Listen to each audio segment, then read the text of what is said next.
Today you need these 3 ingredients: 1 bacon, 2 enoki mushrooms, and 3 quail eggs.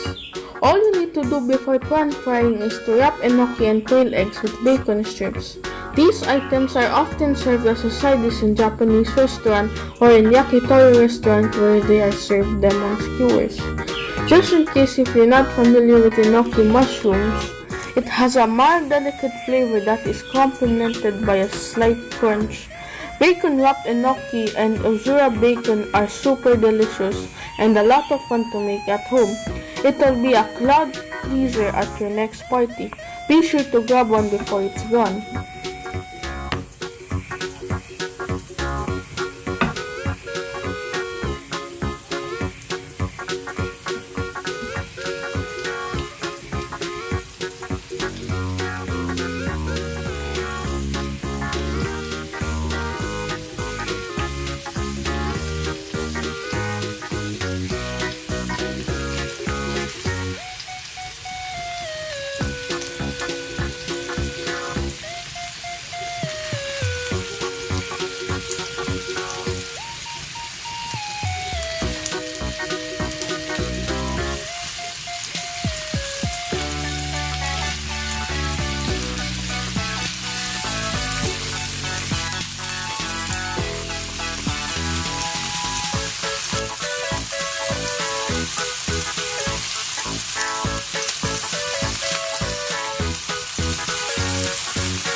Thank you for watching my channel. Please subscribe and hit the bell button down below. See you next time.